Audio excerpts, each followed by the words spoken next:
ನಮಗೆ ಒಂದು ಸೌತೆಕಾಯಿ ಜ್ಯೂಸ್ ಮಾಡೋಣ. ಅದಕ್ಕಾಗಿ ನಾನೊಂದು ಸೌತೆಕಾಯಿ ತೊಗೊಂಡಿದ್ದೀನಿ.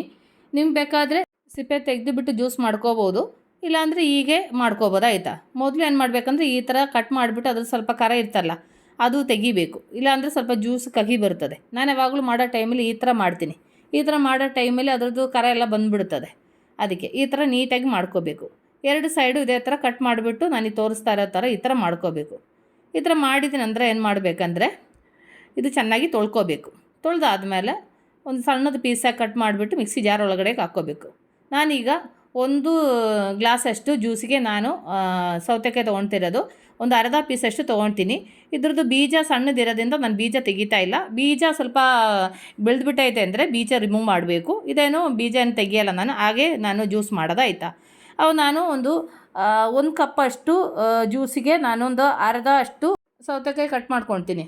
ಇದು ಜಾಸ್ತಿ ಜ್ಯೂಸ್ ಮಾಡಿ ಇಟ್ಟರೆ ಅದು ಇರಲ್ಲ, ಅದಕ್ಕೆ ನಮಗೆ ಎಷ್ಟು ಬೇಕೋ ಅದು ತಕ್ಕಾಗಿ ಮಾಡ್ಕೋಬೇಕು. ನಾನೀಗ ಇಷ್ಟು ತೊಗೊಂಡಿದ್ದೀನಿ. ಅದಾದಮೇಲೆ ಇದ್ರ ಜೊತೆಯಲ್ಲಿ ನಮಗೆ ಕರಿಬೇವು ಸೊಪ್ಪು ಹಾಕೋಣ. ಕರಿಬೇವು ಸೊಪ್ಪು ನಮ್ಮ ಕೂದಲಿಗೆ ತುಂಬ ಒಳ್ಳೆಯದು, ನಮ್ಮ ಹೆಲ್ತ್ಗೆ ತುಂಬ ಒಳ್ಳೆಯದು ಕರಿಬೇವು ಸೊಪ್ಪು. ಅದಕ್ಕೆ ನಾನು ಇಷ್ಟು ಕರಿಬೇವು ಸೊಪ್ಪು ಹಾಕಿದ್ದೀನಿ. ಅದಾದಮೇಲೆ ಇದ್ರ ಜೊತೆಗೆ 1 ಪೀಸು ಶುಂಠಿ ಹಾಕಿದ್ದೀನಿ.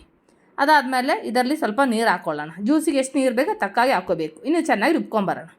ನೋಡಿ ನಾನು ಚೆನ್ನಾಗಿ ರುಬ್ಕೊಂಬಂದಿದ್ದೀನಿ. ಇನ್ನೊಂದು ಗ್ಲಾಸ್ ಒಳಗಡೆ ಹಾಕ್ಕೊಳ್ಳೋಣ. ನಾನು ನೈಸಾಗಿ ರುಬ್ಬಿದ್ದೀನಿ ಆಯಿತಾ. ಅದಾದಮೇಲೆ ಇದ್ರ ಜೊತೇಲಿ ನಮಗೆ ಸ್ವಲ್ಪ ನಿಂಬೆಹಣ್ಣು ರಸ ಹಾಕೋಣ. ನಿಂಬೆಹಣ್ಣು ರಸ ಹಾಕಿದರೆ ಒಂದು ಡಿಫರೆಂಟ್ ಟೇಸ್ಟ್ ಕೊಡ್ತದೆ. ನಾನು ಅರ್ಧ ಪೀಸು ನಿಂಬೆಹಣ್ಣು ರಸ ಹಾಕ್ತಾಯಿದ್ದೀನಿ. ಇದಿಷ್ಟು ಹಾಕಿದ ನಂತರ ಚೆನ್ನಾಗಿ ಮಿಕ್ಸ್ ಮಾಡ್ಕೋಬೇಕು. ನಮ್ಮದು ಸೌತೆಕಾಯಿ ಜ್ಯೂಸು ರೆಡಿಯಾಗಿದೆ.